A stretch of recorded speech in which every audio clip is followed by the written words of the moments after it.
नमस्कार दोस्तों, जागो इंडिया में आपका स्वागत है। इस प्रोग्राम का नाम भले ही जागो इंडिया है, लेकिन आप निसंदेह जागे हुए हैं, शरीर से भी, मन से भी और आत्मा से भी। आप में से कुछ चाय की चुस्कियों का मजा ले रहे होंगे और कुछ अखबारों में छपी हुई आज की सुर्खियों का। वैसे सुर्खियों का आप मजा नहीं ले रहे होंगे, क्योंकि कहीं डॉक्टर्स की हड़ताल है, तो कहीं किसान आंदोलन है और कहीं किसी तरह की कोरोना की और ओमिक्रॉन की खबरें हैं। लेकिन कहते हैं कि हर अंधेरी रात के बाद एक नया सवेरा होता है, और रात जितनी गहरी होती है, सवेरा भी उतना ही सुनहरा होता है। तो आशा की इस किरण के साथ आइए आज के दिन की शुरुआत करते हैं अमृत वचन से और आज की कुछ खबरों से। लेकिन आपको मैं पहले जानकारी दे दूं, आज हमारे साथ स्टूडियो में हैं महंत बालकनाथ जी, जो बाबा मस्तनाथ विश्वविद्यालय के साथ जुड़े हुए हैं, लोकसभा के सदस्य हैं, अलवर का प्रतिनिधित्व करते हैं, समाज से भी जुड़े हुए हैं, शिक्षा से भी जुड़े हुए हैं, धर्म से भी जुड़े हुए हैं। महाराज जी, आज की जो समाचार में आए हुए हैं उनका कुछ विश्लेषण करेंगे, आपसे बातचीत करेंगे। और दोस्तों, हमारे साथ में जुड़े हुए हैं करुण दास जी महाराज, और उनसे भी हम बातचीत करेंगे, आज की खबरों का विश्लेषण करेंगे और देखेंगे कि आज की जो खबरें हैं वो किस प्रकार हमारे जीवन को प्रभावित कर रही हैं। संत करुण दास जी महाराज जी, आपका स्वागत है। राधे राधे। राधे राधे महाराज जी, बहुत बहुत प्रणाम, चरण वंदना आपकी। इस समय कहाँ विराजमान है आप महाराज जी? राधे राधे। मैं इस समय यमुनानगर में हूँ, यहाँ श्रीमद् भागवत जी की कथा चल रही है। अच्छा अच्छा। महाराज जी, हमारे साथ में महंत बालकनाथ जी भी हैं, वो भी आपको प्रणाम कर रहे हैं। राधे राधे पूज्य श्री महाराज जी। महंत जी, आपसे भी मैं जानना चाहूंगा, और पूज्य महाराज जी भी हमारे साथ में हैं, आज के अखबार की दो खबरों पर हम चर्चा करना चाहेंगे। एक तो खबर है कि कोटा में 40 वर्षीय महिला, उसने अपनी 5 बेटियों के साथ कुएं में छलांग लगाकर आत्महत्या कर ली। शायद कुछ उसका पारिवारिक कलह रहा होगा पति के साथ में, और उसकी 2 बेटियां बच गई क्योंकि वो सोई हुई थी।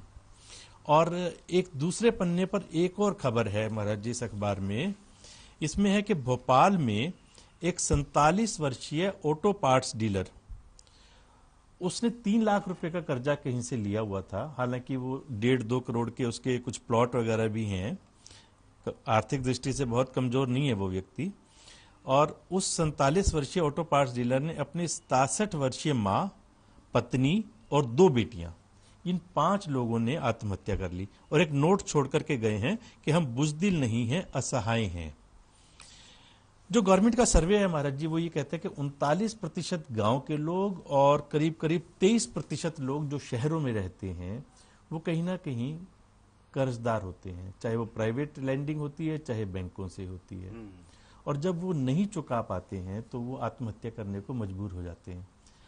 एक तरफ तो महाराज जी लाखों करोड़ों रुपया लेकर के बिजनेसमैन देश छोड़ करके चले जाते हैं, सरकार कुछ नहीं कर पाती।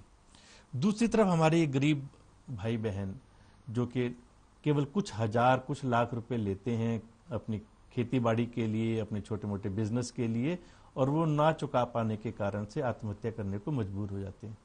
इतनी जो ये खाई बढ़ रही है, जो इतनी डिस्पैरिटी है, और आदमी हताश निराश होकर के आत्महत्या करने को मजबूर हो जाता है। क्या आप कहना चाहेंगे? फिर उसके बाद में हम करुण दास जी महाराज से भी बात करेंगे। देखिए, इन अलग अलग घटनाएं हैं। 2 घटनाएं आपने कोटा की और मध्य प्रदेश की घटना की बात कही है।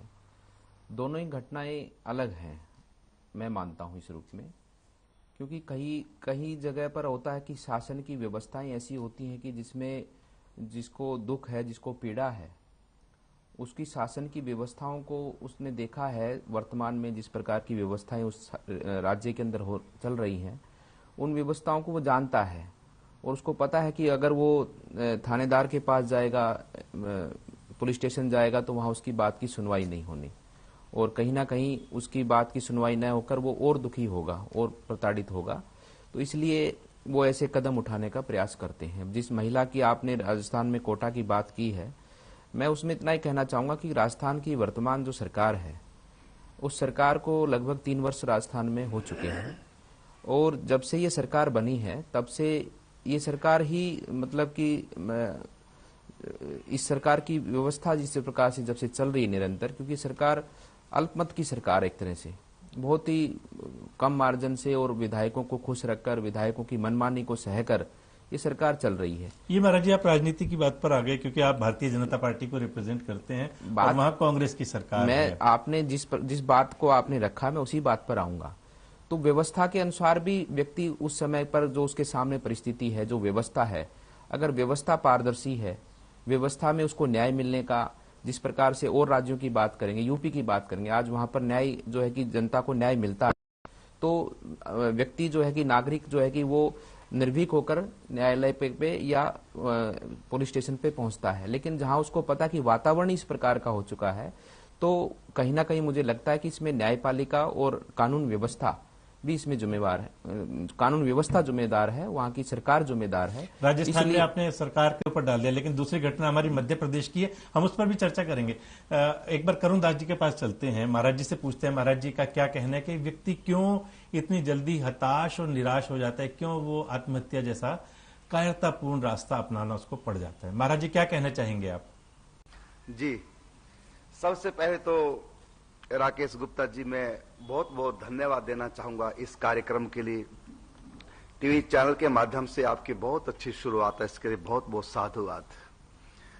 और मैं यही आपसे अपेक्षा रखूंगा, इसी प्रकार ये कार्यक्रम चलते रहे जन जागरण के लिए।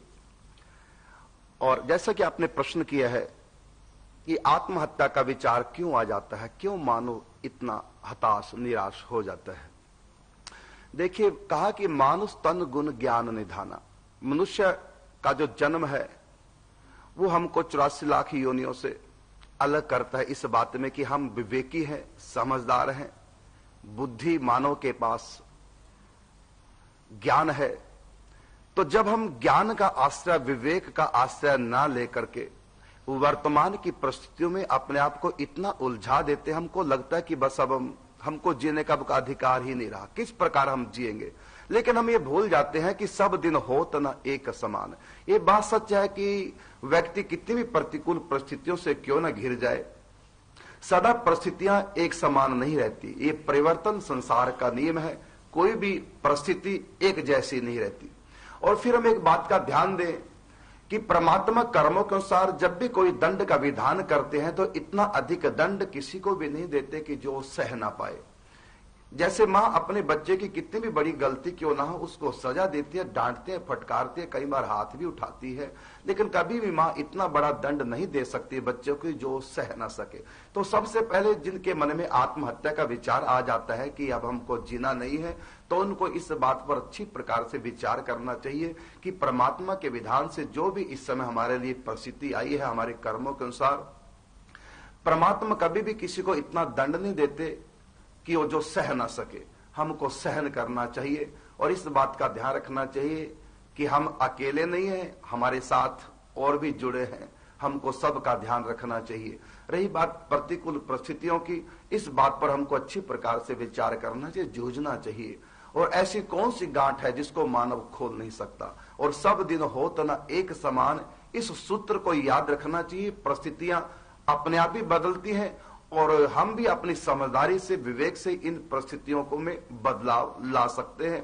और जैसे कि अभी कोटा की घटना है कि 5 बच्चियों को लेकर के एक महिला आत्महत्या कर लेती है, तो ये बहुत बड़ा हादसा है और लगता है कि बहुत प्रताड़ित किया गया होगा इनको, शायद इसलिए, वैसे मालूम तो नहीं, शायद इसलिए कि ये क्योंकि आजकल बहुत प्रौढ़वादिता इतनी अधिक आ गई है कि ये लड़कियों को जन्म दे रही है पुत्र की कामना से, शायद इसलिए 7 संतानें हुई है कि बेटा हो जाए, बेटा हो जाए, अभी तक बेटा हुआ नहीं, तुम बेटे को जन्म क्यों नहीं दे रही हो। तो वो प्रताड़ित करते होंगे, हकीकत क्या है तो हमें मालूम नहीं, लेकिन अधिकतर मैंने देखा है कि लड़कियां जब पैदा होती हैं एक के बाद 2, 3, 4, तो घर वाले महिला को ही दोषी ठहराते हैं कि तुम लड़कियों को ही जन्म दे रही है, लड़के को क्यों नहीं जन्म दे रही, देखो 7 लड़कियां हो गई लड़के के इंतजार में। तो इतना हमारी अज्ञानता है, हम भूल जाते हैं। जी महाराज जी, संत समाज का एक बहुत बड़ा रोल हो सकता है इस समस्या को लेकर के। मुझे लगता है कि जैसा आप लोग कहते हैं ना, भूखे पेट होत ना भजन गोपाला, जब तक आदमी की पेट की पीड़ा शांत नहीं होगी कहते हैं गरीब आदमी का भजन रोटी ही होती है। अगर वो गरीब है, उसके पेट में अन्न का दाना नहीं गया, तो उसको किसी तरह के भजन और भक्ति से कोई लेना देना नहीं है। और जब वो व्यक्ति गरीब है, कमाई कर नहीं पा रहा, तो आप जैसे जो संत उनको प्रवचन देंगे, मुझे लगता है उसका भी कोई असर नहीं होगा। इसलिए सबसे पहले तो व्यक्ति का रोजगार है। और महाराज जी, आप भी हमारे साथ जुड़े हुए हैं, आप इतनी बड़ी यूनिवर्सिटी चला रहे हैं, लाखों स्टूडेंट्स वहां से निकले हुए हैं। अक्सर हम देखते हैं कि जिन दिनों में रिजल्ट आते हैं स्कूल के, कॉलेज के, और जो बच्चे फेल हो जाते हैं या जो उनकी एक्सपेक्टेशन होती है कि इतने नंबर आ जाएंगे, वो नहीं आते, तो बहुत बड़ी संख्या में ऐसे उदाहरण मिलते हैं, बच्चे सुसाइड कमिट कर लेते हैं। तो इसके लिए जैसे मैं यही कहना चाहूंगा कि जैसे पूर्व में हमारी शिक्षा नीति जो थी, हमारी शिक्षा नीति शिक्षा के साथ साथ में संस्कारों का निर्माण करती थी, एक व्यक्तित्व का निर्माण करती थी। अब वर्तमान में जब देश आजाद होने के बाद में और अंग्रेज यहाँ से गए, तो मैं मानता हूं कि हमने उन्हीं की पद्धति को अपनाया और हमारे बच्चे बच्चियों को वही शिक्षा हमने दी, जिसमें केवल उसमें एक ही बात का रट्टा दिया जाता है बच्चे को कि बस तुम्हें नौकरी चाहिए, तुम्हें अच्छे नंबर चाहिए, और उसके अलावा उनको कुछ नहीं सिखाया जाता। खाली इसी बात का रट्टा दिया जाता है। अपितु बच्चे को, छात्र छात्राओं को एक जिस प्रकार से गुरुकुल में जिस प्रकार से शिक्षा दी जाती थी, उसके अंदर शिक्षा भी होता था, अध्यात्म भी होता था, संस्कार भी होता था, और एक बच्चे को किस प्रकार से अपने जीवन को जीना है, किस प्रकार से वो अपना जीवन जीने के लिए अपने संसाधनों का कैसे वो अर्जन करे, कैसे उनका निर्माण करे, खेती बाड़ी कैसे करे, पशु कैसे रखा जा सकता है, और व्यापार में किस प्रकार से काम किया जाता, हर प्रकार की शिक्षा दी जाती थी। वो स्कूली स्तर से दी जाती थी। अभी क्या है कि आप पहली कक्षा में छात्र प्रवेश लेता है और 12वीं तक तो खाली आपको रट्टा ही मराया जाता है। उसके बाद में आपको चुनना होता है कि आप किस दिशा में जाएंगे, आप टेक्निकल साइड में जाएंगे, साइंस साइड में जाएंगे, या अन्य किसी कंप्यूटर टेक्नोलॉजी की साइड में जाएंगे। तो इसको बाद में चुनता है बच्चा। लेकिन मुझे लगता है जो मैकाले शिक्षा पद्धति जो अंग्रेज हमारे को देकर के गए हैं, यही इसका कारण है। और मैं पहले भी आपको कह रहा था, जिस प्रकार से आज व्यक्ति के मन में एक विचार आता आत्महत्या करने का, हमारी शिक्षा पद्धति और हमारे संस्कार और हमारी जो एक अध्यात्म की परंपरा रही है, उसमें कभी भी व्यक्ति को इतना निर्बल नहीं बनाया जाता कि वो कभी आत्महत्या के बारे में सोचे भी, विचार भी करे। उसको पाप माना जाता है कि आत्महत्या करना तो एक पाप के समान है, और कानून भी ये कहता है। तो उस तरह की शिक्षा नीति से अगर हमारी पौराणिक शिक्षा नीति से एक मनुष्य का निर्माण होता, तो वो हर परिस्थिति से लड़ता, हर परिस्थिति से जूझता, और परिस्थितियों से लड़ना ही तो जीवन है। परिस्थितियों को अपने ग्रहण करके उनका सामना करके समाधान निकालना, यही जीवन है। मैं मानता हूं कि इसमें जो हमारी वर्तमान में नई शिक्षा नीति आएगी, उस नई शिक्षा नीति से परिवर्तन अवश्य रूप में अपने देश के अंदर, अपने युवा पीढ़ी के अंदर आएगा। अभी शिक्षा नीति आने वाली है। आने के बाद में जब जैसे जैसे उस शिक्षा नीति को अपनाकर बच्चे आगे बढ़ेंगे, तो ये मानता हूं कि इसका दूरगामी परिणाम बहुत ही अच्छा रहेगा, और हमारी संस्कृति के लिए भी अच्छा रहेगा, हमारे देश के लिए भी अच्छा रहेगा, और हमारी जो देश की परंपरा रही है उसको पूरे विश्व भर में उसका विस्तार भी शिक्षा नीति के माध्यम से होगा। ये जो हम कहते हैं कि देश की 65% पॉपुलेशन 35 वर्ष से कम आयु की है, यानी कि देश जो है ना हमारा युवा है जी, तो मुझे लगता है कि उनको एक अच्छे संस्कार देने की जरूरत है, और हमें अपनी शिक्षा पद्धति में भी वो परिवर्तन लाना चाहिए कि बच्चों को हम संघर्षशील बनाएं। बहुत इजी हम उनकी लाइफ जो बना देते हैं, उसके कारण से जब जब निराशा का वातावरण आता है या वो उनको लगता है कि हम यहाँ पर हार रहे हैं, वो तुरंत निराश हो जाते हैं, हताश हो जाते हैं। उस निराशा और हताशा को बचाने के लिए कहीं शिक्षा पद्धति की परिवर्तन की जरूरत है, और साथ में उनको एक अच्छे संस्कार भी देने की जरूरत है। बिल्कुल, आपने जो बात कही, जो मैंने कहा, वही आपने बात कही, और ये वास्तविकता है, यही अर्थ है। और अच्छी शिक्षा नीति के माध्यम से अच्छे व्यक्तित्व का निर्माण होगा। आज के समय पर मैं देखता हूं कि जो भी छात्र छात्राएं पास आउट होकर निकलते हैं, वो सिर्फ उनका एक ही ध्येय होता है कि कैसे न कैसे उनको नौकरी मिल जाए। सिर्फ और सिर्फ उनका ध्यान नौकरी के ऊपर होता है। मैं आपको एक छोटा सा वाक्य बताना चाहूंगा कि एक बहुत ऐसे टीवी पर डिबेट थी, तो आपके जैसे सज्जन ने कहा कि शिक्षा बड़ी है या उसकी किस्मत बड़ी है। एक ही क्लास में दो छात्र पढ़ रहे हैं, दोनों उसी क्लास के हैं, एक फर्स्ट आता है और एक अंतिम के पायदान पर रहता है। एक तो सारे जीवन भर एक ही उसमें रहा कि मेरे को अच्छी नौकरी मिल जाए। नौकरी मिलने के बाद में वो व्यक्ति 2 लाख महीना, 3 लाख महीना, 5 लाख महीना, उसकी इतनी लिमिट है। जितना भी आप ज्यादा से ज्यादा मानोगे उतनी ही लिमिट है। लेकिन व्यापार के अंदर वो व्यक्ति कितना भी कमा सकता है और उन जैसों को अपने यहाँ पर स्थान भी दे सकता है। तो मैं कहता हूं कि व्यक्ति का निर्माण और छात्रों का निर्माण इस प्रकार से होना चाहिए कि केवल नौकरी ही पाना एक ध्येय नहीं होना चाहिए। अपने आप को पहचाने और अपने मूल जन्म को पहचाने कि आपको मनुष्य जो भगवान ने बनाया है तो केवल नौकरी करने के लिए नहीं बनाया, आपको संसार को आगे बढ़ाना है, इस पूरी व्यवस्था को आगे बढ़ाना है। उस भाव से अपने जीवन को लगाए और हर क्षेत्र उसके लिए खुला है। एक्चुअली क्या है कि जो मैकाले शिक्षा पद्धति थी वो केवल अंग्रेजों द्वारा यहाँ के लोगों को क्लर्क बनाने के लिए थी, बिल्कुल, उनमें एंटरप्रेन्योरशिप पैदा करने वाली नहीं थी। जबकि अगर यही हमारे युवा एंटरप्रेन्योरशिप वाले होंगे, उनके अंदर ये भावना है कि हम काम स्वयं भी कर सकते हैं, हम औरों को भी करा सकते हैं, स्किल डेवलपमेंट का जो मोदी सरकार का एक इसीलिए तो हम कहते हैं ना कि अध्यात्म में जरूरी, अध्यात्म अनिवार्य है, धर्म अनिवार्य है। धर्म व्यक्ति को मजबूत बनाता है, धर्म व्यक्ति को संस्कारित बनाता है, धर्म व्यक्ति को विद्वान बनाता है। और धर्म को जो अपनाएगा वो व्यक्ति कभी भी ऐसे विचार उसके मन में नहीं आएंगे कि मैं आत्महत्या करूं। धर्म ही नारी को भी सम्मान देता है और धर्म मनुष्य को भी सम्मान देता है, जीव जंतुओं को भी सम्मान देता है, प्रकृति को भी सम्मान देता है। तो धर्म की स्थापना होना भी अनिवार्य है। और धर्म के प्रचार प्रसार को जिस प्रकार से आपने महाराज जी के लिए बोला, तो साधु संत जो हमारे संत समाज के संत हैं वो भी निरंतर इसी बात का अपने कीर्तनों में, अपने कथाओं में यही बात का प्रचार प्रसार करते हैं कि मनुष्य की बुद्धि को वो एक स्वच्छ बनाने का कार्य करते हैं। जिस प्रकार से वस्त्र को धोने का कार्य हम लोग करते हैं, तो उसी प्रकार से एक संत जो है व्यक्ति के आंतरिक मन के, आंतरिक भाव के, आंतरिक बुद्धि को स्वच्छ बनाने का काम करता है। एक बार पुनः महाराज जी चलते हैं करुणदास जी महाराज के पास में।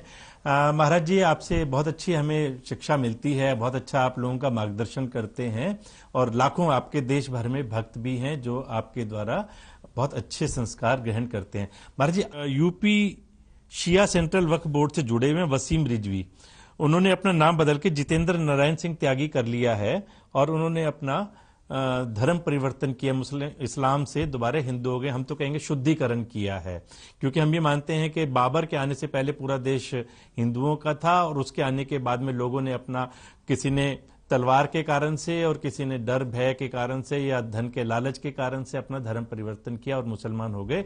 लेकिन हम मानते हैं कि 10 पीढ़ी 20 पीढ़ी पहले ये पूरा देश हिंदुओं का था और आज जितने मुसलमान यहाँ पर हैं वो सब बेसिकली मूल रूप से हिंदू ही हैं। तो ये वसीम साहब ने जो जितेंद्र नाम रख लिया है और अपना हिंदू धर्म दोबारे से सनातन धर्म अपनाया है, इसके विषय में आप क्या कहना चाहेंगे महाराज जी? देखिए, ये जो हिंदू धर्म है ये मानव धर्म है, प्रत्येक मानव का धर्म है। हिंदू धर्म ये कोई समूह का नाम नहीं है, संपूर्ण मानव जाति के लिए ये हिंदू धर्म है। सुप्रीम कोर्ट ने भी कहा है कि हिंदू वास्तव में धर्म नहीं, एक जीवन जीने की पद्धति है। बिल्कुल बिल्कुल बिल्कुल। देखिए, गीता में भगवान कहते हैं कि अद्वेष्टा सर्वभूतानां मैत्री करुण एव च निर्ममो निरंकार च। तो कहा कि अद्वेष्टा सर्वभूतानां, किसी भी जीव से द्वेष मत करो, मैत्री करुण एव च, सबके प्रति मित्रता का व्यवहार करो, सबके प्रति, प्रत्येक जीव के प्रति करुणा का भाव रखो। तो जैसे कि जितेंद्र जी जो अब घर वापसी की है, तो इनके मन में जरूर आया होगा विचार कि सनातन धर्म ही वास्तव में ऐसी जीवन पद्धति सिखाता है। मानव धर्म मानव में मानवता जगाता है, प्रत्येक जीव के लिए जो करुणा भाव है, वसुधैव कुटुंबकम जो सनातन धर्म का मूल सूत्र है। और सर्वे भवन्तु सुखिनः सर्वे सन्तु निरामया सर्वे भद्राणि पश्यन्ति मां कश्चित् दुख भाग भवेत्। ये जो हिंदू धर्म की आत्मा है कि समस्त प्राणी, सब जीव सुखी रहें, हम सब के लिए सुख का विधान करें। तो ये जो शिक्षा सनातन धर्म की है, ये इनको नहीं कहीं मिली, अपने जिस धर्म से भी ये पहले वो करते थे।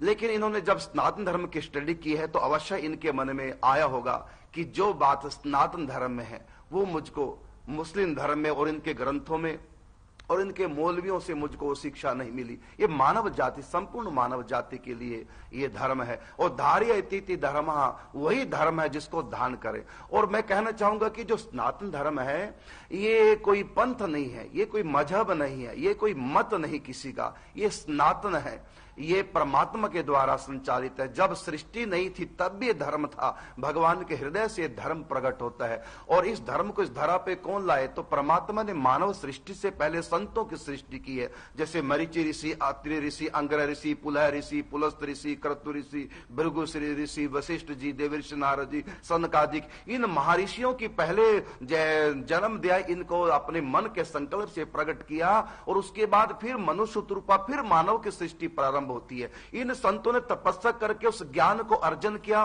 उस धर्म को जाना और फिर मानव समाज के लिए संहिताओं के रूप में प्रचार किया। तो ये जो धर्म है संपूर्ण मानव के लिए ही नहीं बल्कि जीव जंतु प्रत्येक का। हमारे यहाँ तो चींटी को मारना भी अपराध है। तो उन्होंने अपने बहुत बहुत धन्यवाद महाराज जी, बहुत सही कहा आपने। वास्तव में हिंदू धर्म, हिंदू सनातन धर्म ये ही विश्व को मार्ग दिखा सकता है, प्रशस्त कर सकता है। इसकी छत्र छाया में ही पूरी दुनिया एक वसुधैव कुटुंबकम का एक पूरा विश्व हमारा परिवार है।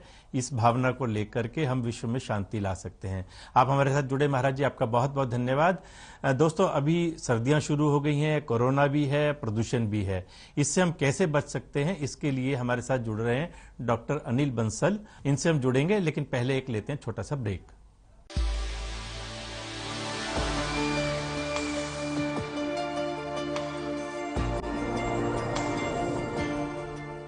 निरमा शुद्ध नमक कहीं से खरीद के रिफाइन किया गया नमक नहीं, ये पानी से पैक तक का सफर तय करता है निरमा के अपने 30,000 एकड़ के प्लांट में आधुनिक वैक्यूम इवेपोरेशन मेथड से। इसलिए इसमें अशुद्धि पंजाब है जसप्रीत का ठिकाना, मुंबई है आदर्श का आशियाना, केरल का गोविंदन निवासी, कोलकाता में जन्म है काशी। हर हिंदुस्तानी की शान, ARB बियरिंग्स जोड़े सारा हिंदुस्तान।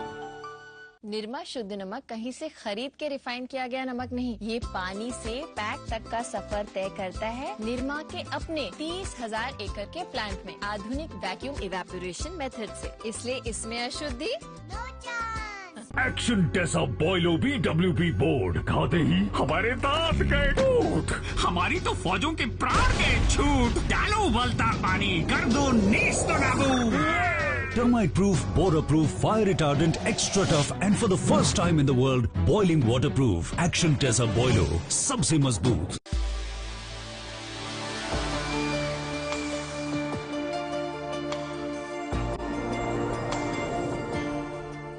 दोस्तों, ब्रेक के बाद आपका एक बार फिर स्वागत है। हमारे साथ स्टूडियो में हैं महंत जी, बालकनाथ जी, और इस समय हमारे साथ जुड़ चुके हैं योग एवं प्राकृतिक चिकित्सक अनिल बंसल जी। बंसल जी, आपका बहुत बहुत स्वागत है। नमस्कार नमस्कार नमस्कार। बंसल जी, सर्दियां शुरू हो गई हैं, प्रदूषण भी बहुत तेजी से बढ़ रहा है और साथ साथ कोरोना और ओमिक्रॉन का भी लोगों को खौफ सता रहा है। क्या करें ऐसे में?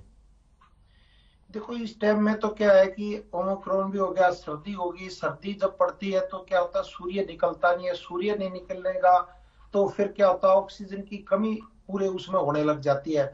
तो इस टाइम में एक ही काम करे, मतलब जब भी वो एक्सरसाइज करे, जैसे लोग बाहर घूमने जाते हैं, ऑक्सीजन की वैसे ही कमी होती है तो बीमारी जल्दी कवर कर जाती है, क्योंकि नसों में खून चलना ही बंद हो जाता है, मतलब हाथ पैर सुन पड़ने लग जाते हैं, क्योंकि ठंड इतनी तेज होती है। तो इस ठंड में एक ही काम करे, लंबी गहरी सांस ले और लंबी गहरी सांस छोड़े।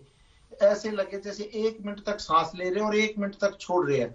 तो बाहर ना निकल के, क्योंकि प्रदूषण भी बहुत ज्यादा अब तो इस टाइम में हो गया है, तो जितनी भी हम हल्की सांस लेंगे तो ऑक्सीजन हमारे माइंड में, दिमाग मतलब शरीर में जा ही नहीं पाती, फेफड़े उसको क्लीन ही नहीं कर पाते। तो अच्छा, सवेरे की सैर इन दिनों में अवॉइड करनी चाहिए क्या जी?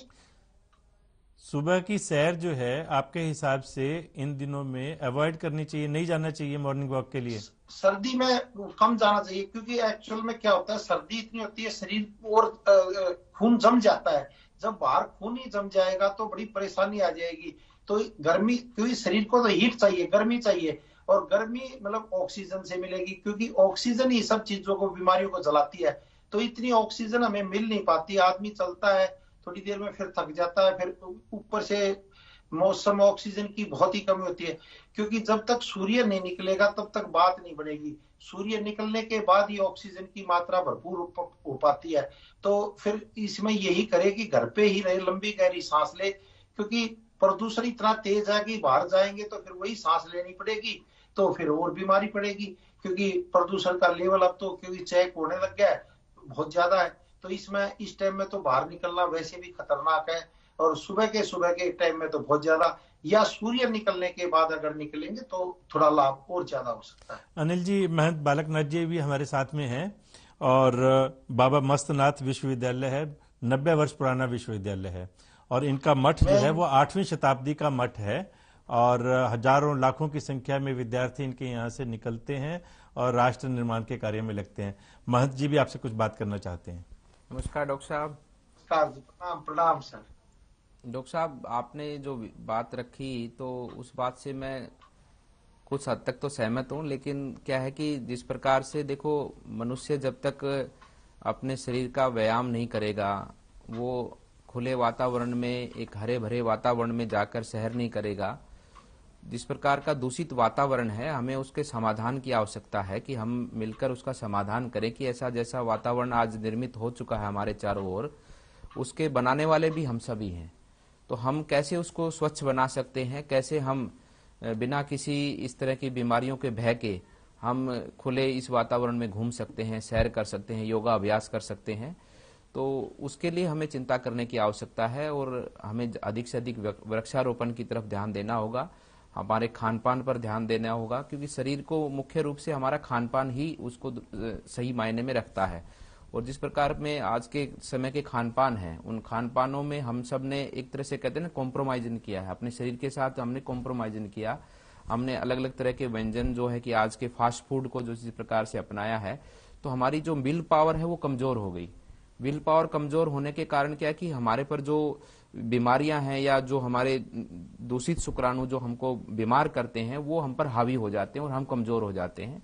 तो हमारी विल पावर कैसे बढ़े, हमारी आंतरिक शक्ति कैसे बढ़े, ऊर्जा कैसे बढ़े, उसके लिए हमें अच्छे खान पान की ओर जाना होगा। अच्छे प्राकृतिक, जिस प्रकार से प्राकृतिक हमारी खाद्य सामग्री है, प्राकृतिक हमारे जिन्स हैं, प्राकृतिक हमारी जो पैदावार है, उसमें हमें कम से कम फर्टिलाइजर का उपयोग कर कर, कम से कम हमें पेस्टिसाइड का उपयोग कर कर, और एक नेचुरल बेस पर हम अपनी अगर इनकी खाद्य सामग्री का उत्पादन करेंगे, ऑर्गेनिक तो हमारा जीवन अच्छा होगा। और हमको इसके लिए अभी से कदम बढ़ाना शुरू करना पड़ेगा, नहीं तो जिस प्रकार की इस समय का, आज के समय पे घर के अंदर भी तो वही हवा है जो बाहर है, घर के अंदर भी वही हवा आती है जो बाहर है। घर के रहने से, अंदर रहने से इतना तो नहीं है कि भाई हमको ऑक्सीजन घर के अंदर फ्रेश मिल जाएगी, अच्छी मिल जाएगी। तो इसलिए बाहर भी देखो जिस तरह जाएंगे, हम डराना नहीं चाहते हमारे नागरिकों को, वो जितनी मेहनत करेंगे, जितना योगा अभ्यास करेंगे, हैवी एक्सरसाइज ना करें, जिस प्रकार से जिम की एक्सरसाइज है और तरह की, उसमें क्या सांस बहुत जल्दी जल्दी फूलता है। और योगा अभ्यास क्या है, वो सरल है, और योगा अभ्यास से अपनी सारी इंद्रियां को ऊर्जा मिलती है। तो जिम का मैं मानता हूं कि जिम एक अलग व्यवस्था है, लेकिन योगा अभ्यास जो है, योगा अभ्यास से आपकी आंतरिक ऊर्जा बढ़ेगी। अनिल जी क्या कहना चाहेंगे? अभी सरकार तो कहती है 2 गज का डिस्टेंस हम रख करके चलेंगे और मास्क लगा के रखेंगे तो कोरोना से, ओमिक्रॉन से बच सकते हैं, लेकिन आपके पास कुछ ऐसे नुस्खे, कुछ ऐसी दवाइयां, कुछ ऐसी आप बात बताना चाहेंगे जिसके कारण से हम कोरोना से बच सकते हो? महाराज जी क्या था, जैसे आपने पहले कहा कि पहले आश्रम होते थे, आश्रम में बच्चे जाते थे, तो वही स्थिति हमारी बहुत अच्छी होती थी, क्योंकि बच्चे खेतों मतलब जंगल ही होता था। और अब तो बिल्डिंगें बन गई, बिल्डिंगों में कंक्रीट होगी, कंक्रीट में जब ऑक्सीजन ना आती है ना जाती है, पहले झोपड़ी होती थी, बच्चे वहीं रहते थे, तो उससे बहुत अच्छा वातावरण बनता था। अब तो चारों तरफ ये कंक्रीट के वो बन गए। जैसे आश्रम आपने कहा, बिल्कुल आश्रम में बच्चों को ट्रेनिंग सही दी जाती थी, तो वही कारण हो गया। और ऑक्सीजन की मात्रा जितने पेड़ होंगे तभी मिलेगी, नहीं तो दीवारों से तो मिलनी नहीं है। बिल्कुल ठीक कहा आपने, और ये निश्चित रूप से ये बात ठीक है कि जितनी तेजी से प्रदूषण फैल रहा है, और कहीं ना कहीं इसके जिम्मेवार हम सभी हैं। हम कंक्रीट के जंगल जो बनाते जा रहे हैं, जितने पेड़ हम तेजी काटते हैं, चाहे विकास की दृष्टि से देख करके कि हमें देश को डेवलपमेंट की ओर लेकर के जाना है, विकास की ओर बढ़ना है, प्रगति की ओर बढ़ना है, राष्ट्रीय राजमार्गों का निर्माण करना है, हालांकि वो भी जरूरी है, लेकिन पर्यावरण और विकास ये दोनों साथ साथ नहीं चल सकते। अगर हम विकास करेंगे तो कहीं ना कहीं पर्यावरण पर उसका नकारात्मक असर निश्चित रूप से पड़ेगा ही पड़ेगा, ये हम मान करके चलें। अनिल जी, आप हमारे साथ जुड़े, आपका बहुत बहुत धन्यवाद। ये था हमारा जागो इंडिया का आज का कार्यक्रम। कल फिर मिलेंगे। नमस्कार।